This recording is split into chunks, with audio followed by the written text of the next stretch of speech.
G'day guys, welcome back to the channel. If you watched the most recent video, you would have watched me service the ECM automatic grinder. Now it's time to move on to the ECM machine. This is the Controvento. It's been around for a little while. This machine has been discontinued, probably because it doesn't fit on a bench. It is enormous, but it's time to give it a birthday so we can start using this thing. I've got all the tools out, I've got all the equipment to do so, and of course I've got coffee. Thanks to Caffeine and Gasoline for the mug. It's up there in my top 3 as my favourite mugs. So let's get stuck into it. I'm going to run you guys through the tools and then give you a bit of a brief on how to service one of these machines, particularly the E61 head of the machine, which is fairly common, still in a lot of domestic machines.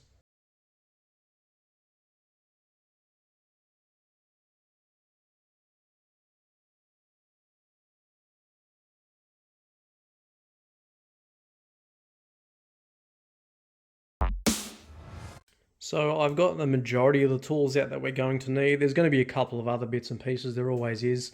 I haven't worked on a machine of this age in quite some time, so there's probably going to be a couple of bits missing. But this is typically what I need to service an E61 group head. We're also going to play with the steam ones and hot water because, I don't know if you can hear, they're a little bit rough, but we're going to get into those as well. I've got some basic screwdrivers. These are both necessary. You can use shifters if you have to. I'm using them because most people don't have 22, 24 and 26 mil open end spanners. A good set of vice grips or something similar, a couple of picks, specifically this type here, and one with a little bit of a bend does help. A smaller shifter sometimes you need. Definitely using a 7 mil open end spanner for most of these. I believe we're going to need that today as well. We're probably going to need this guy because it's old and I don't think it's been pulled apart properly. Of course, this is all of the service O-rings, etc. that we're going to need. And I've got a set of electric verniers out just in case we need to do some measurements to double check that we're using the right O-rings, etc. So let's get stuck into it. Start pulling things apart. Okay, so we're going to get stuck into this machine, and like I said, I haven't played with a machine of this age for quite some time, so there's possibly going to be a couple of tools. If I disappear for a second, you know why. But this isn't live stream, so the magic of internet, you'll never know. So first thing we're going to do is power down the machine and unplug it from the wall. Make sure that there's no power to the machine, it's very important. If there is any water in the machine, it doesn't matter. We're not actually playing with any of that, but if you want to drain it, it's more than okay. And keep the drip tray in the machine because we're going to drop water or put something under there that you're happy to catch water. So, first thing we're going to open is the top of the group head. Takes a little bit of pressure. So this is where we should find, and I say should because, like I said, it's been a while, should be a mushroom valve in here. You can open that as well. Back off some of the pressure. So, this is one of the main valves in the machine. See? Lucky we got a drip tray in. So that's the main mushroom valve. It's very, very important. We're going to come back to that a little bit later on because we'll definitely be doing some stuff with this. Then inside you've got one spring there.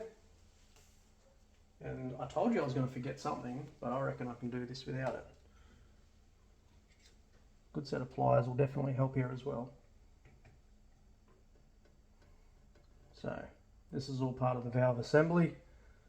It's actually in fairly good condition. You need to keep an eye on the ends of these here. If they wear, then you'll definitely know about it. But I think this has been serviced. I think. So there are some bits and pieces in there that we'll come back to. Next up, take out the bottom half. So this is all the exhaust and the pre-infusion assembly.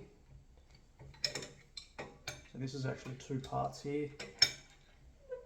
Keep in mind it is under a little bit of spring load, so just be careful.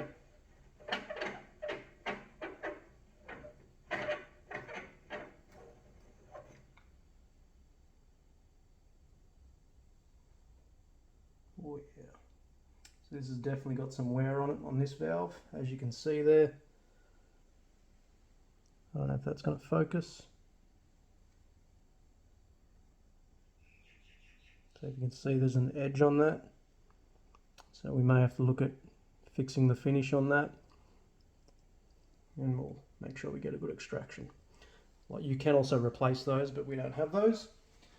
Doesn't mean we can't get them. Let's pop that aside for now. Now it's time to remove the handle. Using your flathead screwdriver, there's just a bolt on the end here. You don't need to see it, it's easy.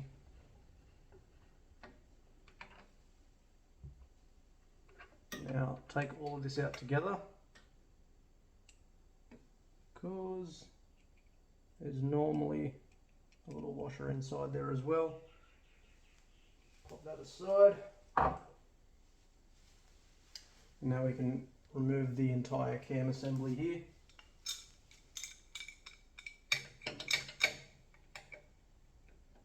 Now be very careful, you don't want to scratch anything here, so try not to. This is where it's probably better to have a spanner rather than a shifter, but if you're careful you can do it with a shifter, it's fine. Now this is under quite a bit of spring load, so just be aware that it is going to be a bit harder to take out by hand. Take your time. If you rush it, then you're going to do damage and scratch things and potentially break things, and we don't want that.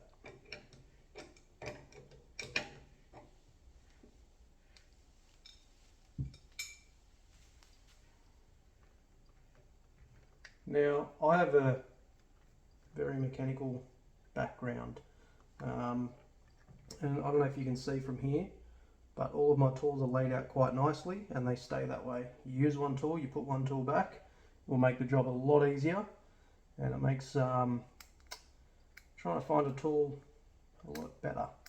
So I highly recommend laying your tools out, work out where they go and keep them there.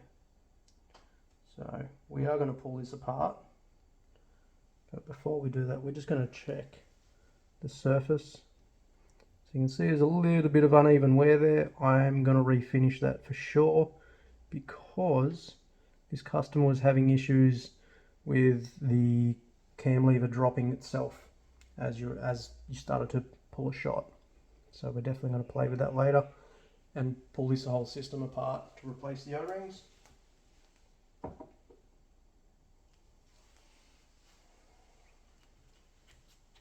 Looking good. It is filthy inside there. It is gross. Okay. So next up, we're going to pull out the shower screen. If you haven't pulled out a shower screen before, then you probably shouldn't be servicing the machine. Just saying. So I've cleaned this recently because I wanted to at least try to get a shot out of it. It was definitely not that clean.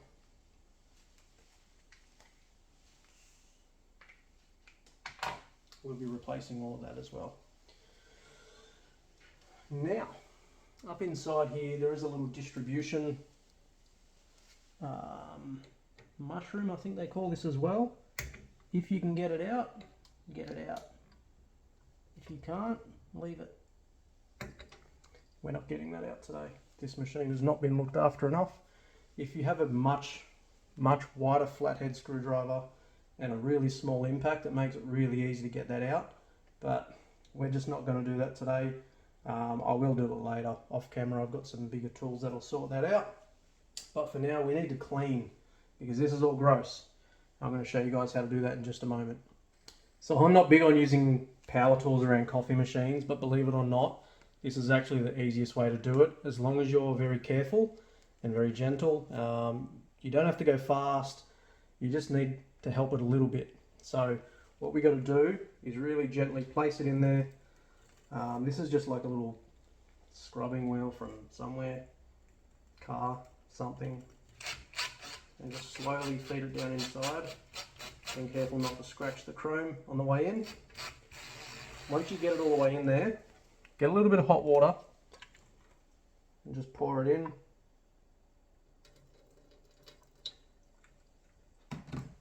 and then just slowly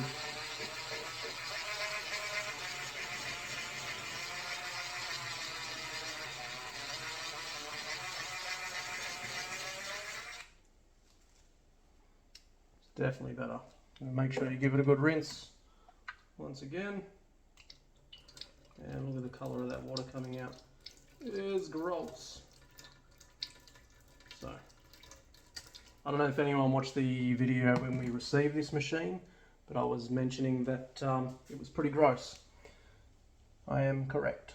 A couple of times, just because it's pretty bad inside there.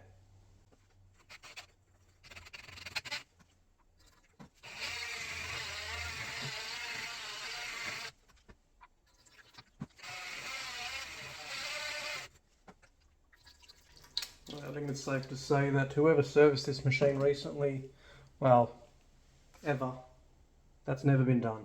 I'm calling it that has never been cleaned properly. I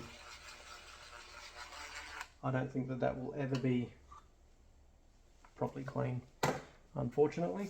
Poor maintenance leads to poor machines.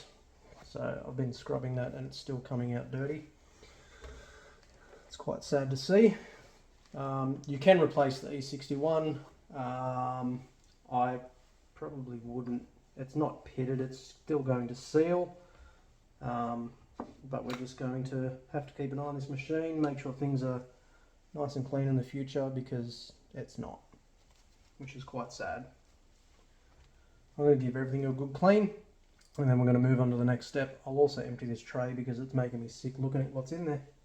So I don't want this to turn into a rant video about people doing bad service, but I know who serviced this most recently, and I've personally had a very bad experience with this company. So I'm not going to say who it is on camera, but if you want to know, come on in and I'll have a chat with you, because this is kind of pissing me off. This machine has not been looked after very well, and that is not the customer's fault. He's been paying people to do this job and they have not been doing it. So if you're watching this and you know who I'm talking about, or you're watching this and that was you, you should be ashamed of yourself, because that's disgusting. So moving forward. So now we're moving on to disassembling all of the valving and the cam, etc., so that we can replace the O-rings. This is a very important part of the service, especially with a lever actuated machine, and especially if the customer does chemical backflush quite often, because this is where you actually wear things out a little bit premature if you over chemical backflush. That's what I'm trying to say. And this is where there's a couple of differences between machines. On the top mushroom valve, a lot of these you'll find it has one big nut and then a smaller one on top. This is an older style which doesn't have that. And this is where we actually need another tool, which is a 19mm spanner, and that sits on there. And then you can grab the big shifter onto the top, and this will probably be pretty tight. It's very tight. Let me sort that out. I'll be back. So that is insanely tight, and I think there's a bit of corrosion going on. So I've got that soaking in a solution to hopefully free that up, and then we'll move on to that section. So we're going to put those aside for now, and we're going to move on to the lower chamber, which is the exhaust and the pre-infusion valve. So this is pretty simple. The top valve just pops out, and then there's the spring, which is very tight. There's definitely a lot of corrosion going on. That has never been pulled apart, even though it's been serviced 3 times. And then we pull the bottom one out. So that's the heaviest spring of everything, so there was quite a bit of load on that. For some reason there are 2 nylon washers on this. I'll just leave those on there because I don't know why.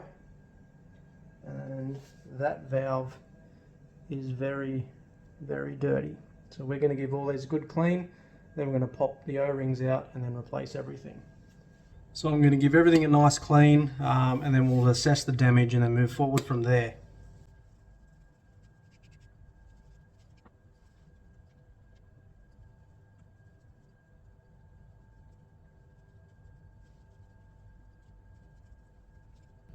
Now this is the one, I don't know if you can see, but there's quite a bit of damage on this. Let's see if I can get the light on there for you. Quite a bit of damage there. That's just been absolutely punished. So we might have to do a little bit of spacing on this one to get everything back to spec, because I'm going to have to machine that flat, which means we need to space it back to the correct setting, which means when you pull the cam, everything does what it's meant to do.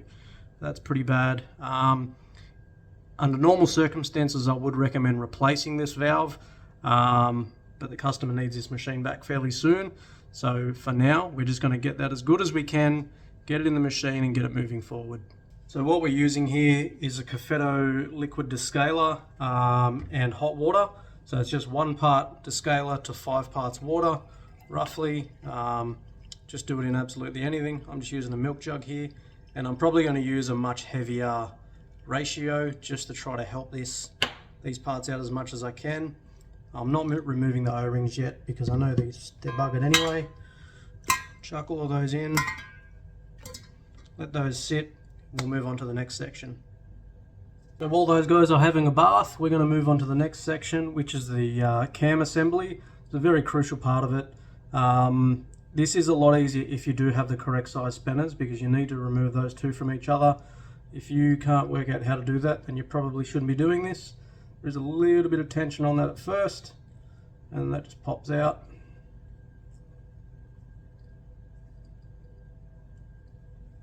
And then you can slide that guy out. And that actually doesn't look too bad, so I dare say that that has been replaced at some stage. There's a couple of O-rings in there we're going to fish out shortly. The shaft doesn't look too bad. The cam's got a little bit of wear, like I said previously. I'm going to address that, and I'm going to show you a few ways to do it without damaging anything. So my preferred way of doing this repair is to actually use a very light honing solution and actually an axe sharpener, just using the lightest side. If you've got other tools, if you've got a little wire wheel, you could definitely go at that, but I'm trying to do this in a place that doesn't have a complete workshop. So I'm going to do this part now, and I'll show you the end result.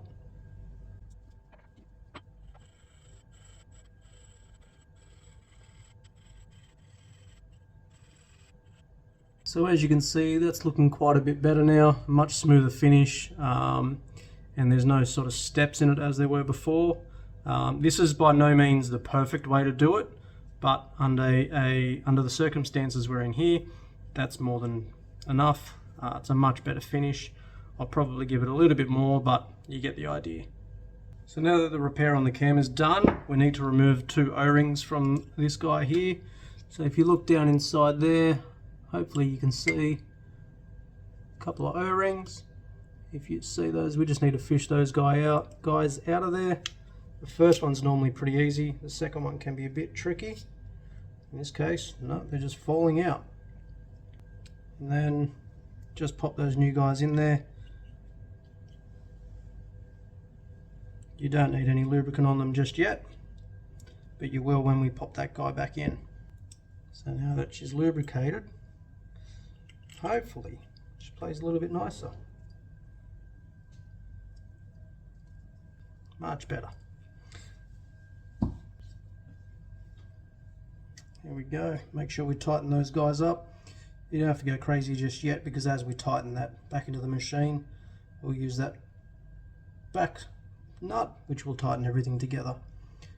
If you've noticed, I haven't pushed the cam all the way in, because that's going to assist when we reinstall it back into the machine. So, but for now, that guy's done. So these parts are cleaned up about as good as they're going to get without me getting them on the wire wheel. We don't need to go that far.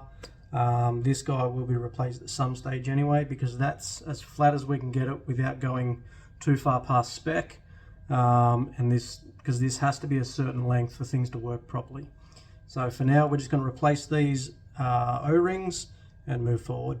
So this is where we need the vice grips. You need to grab that guy there nice and gently.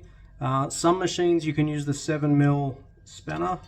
Sometimes you need to use this little shifter, and that should just come apart.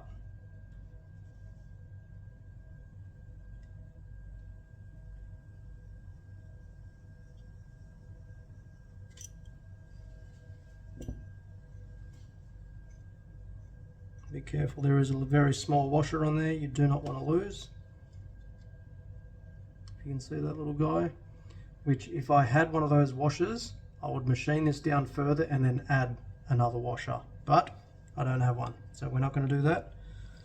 And we're going to pull this O-ring out.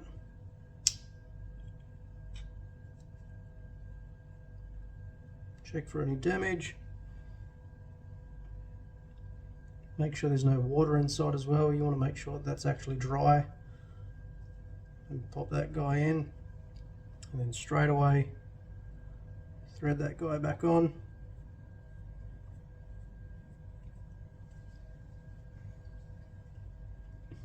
And then do the same thing with this. And while we're at it, we're going to do the upper one as well.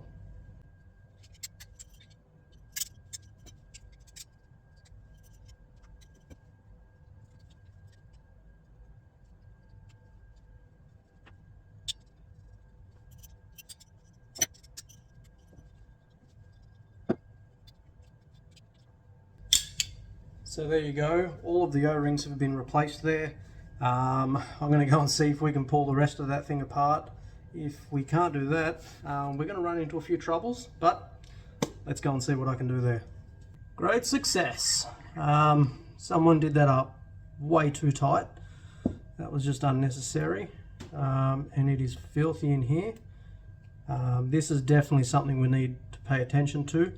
This is what controls a lot of the water flow of the machine. If this isn't flowing properly and smoothly, you're not going to be getting the desired pressure, or you're not going to be getting the pressure that it says you're getting.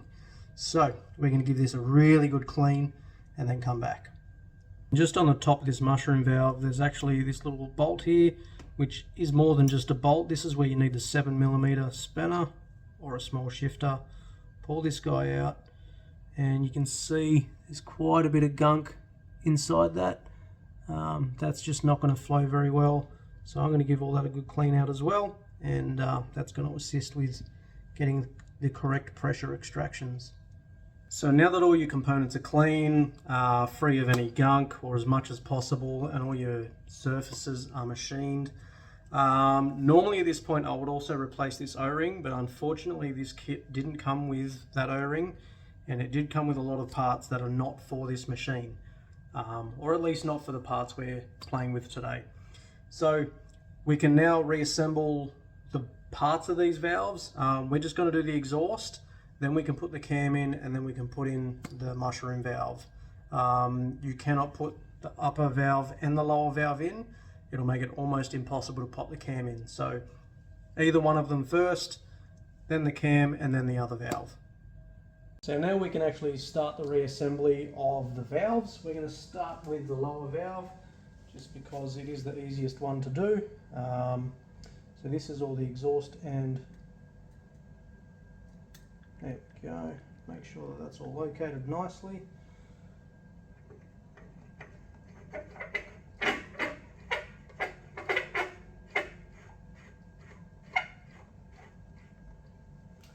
And then from the bottom, so that we're tightening everything together nice and firm.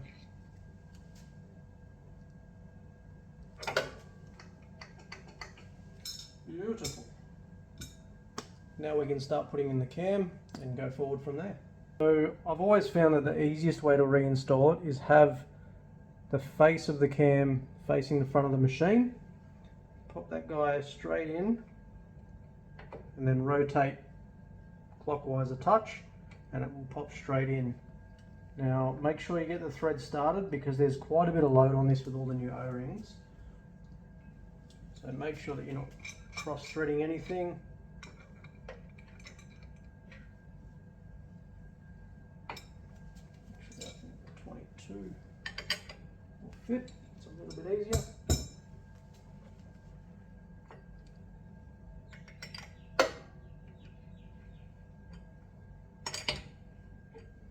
Once it's started, get that all the way in. And you should only be feeling the resistance of the rubber O-rings. Make sure you're not feeling resistance from the thread, because if you cross thread this, you're up for a new E61 group head. or at least the cam assembly.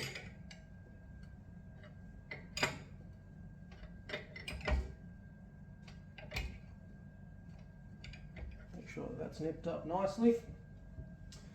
And when you get your lever, before you go and sand it in, double check you can move things where they need to go. So in this instance, that's not happening. There we go.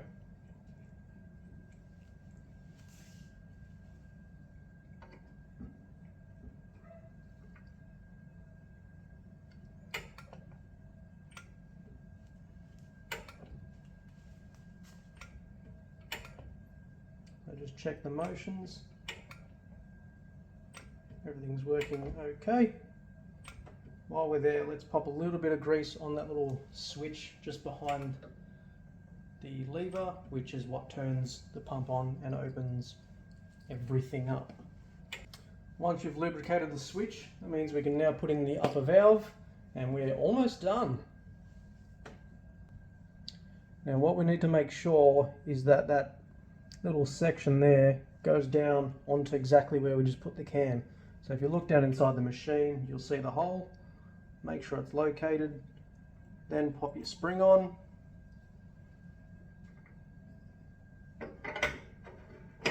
And send her on home. Obviously making sure we're not threading anything.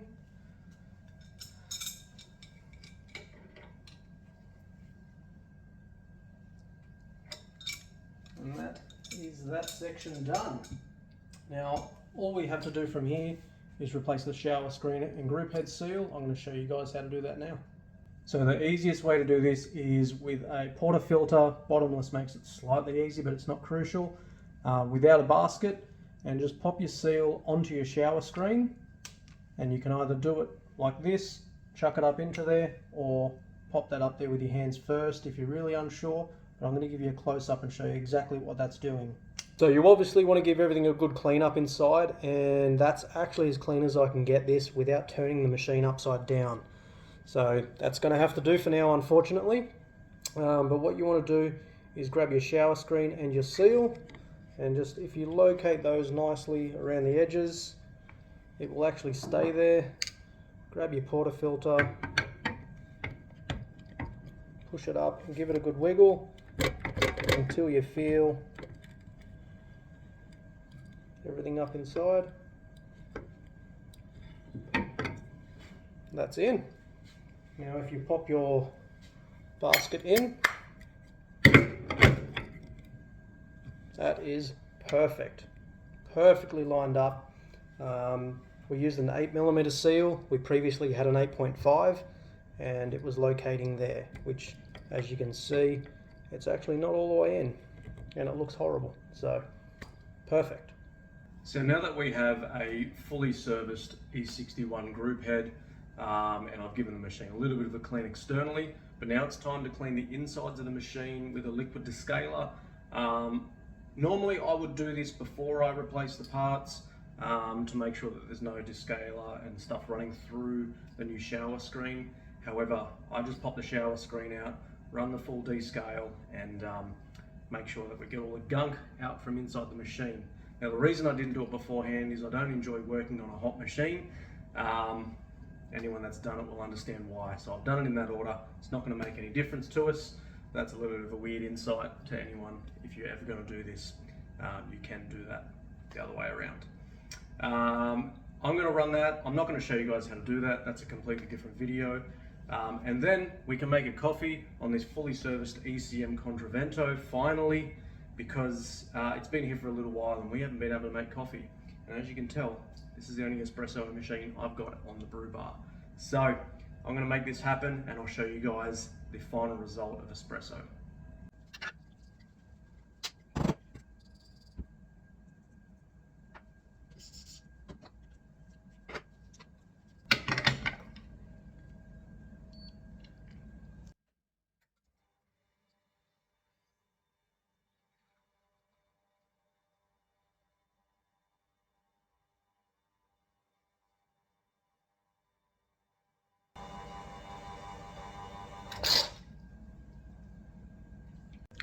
So, delicious espresso. Finally, it's been a while since this machine's made a coffee of that quality. No offense to the old owner. But you know, now that you've got your new San Remo, you know that. Anyway, I'm going to leave that for you to discuss. That's going to do for the machine for now. There's a couple of other things I'm going to do. I'm going to check extraction pressures and boiler pressures and all those nerdy things that you don't need to see on camera because it's a bit boring. But if there is anything else you want to know about the machine, leave a comment below as soon as possible, because once the machine goes back to the owner, he might not even see it again. So comments down below, I'll see what I can do for you. Also, there is still time to win this grinder if you're watching this soon enough. If you want to win this hand grinder, you need to jump over to the video where I'm servicing the grinder, which is the previous video, and there are instructions on how to win that guy. Anywhere in the world, anybody can win that, so make sure you go and check that video out. But before you do that, like and subscribe. Please like and subscribe. This has been a very, very testing video, so please, I put a lot of work into this. And of course, thank you so much for watching. Have yourselves a great day. And happy brewing.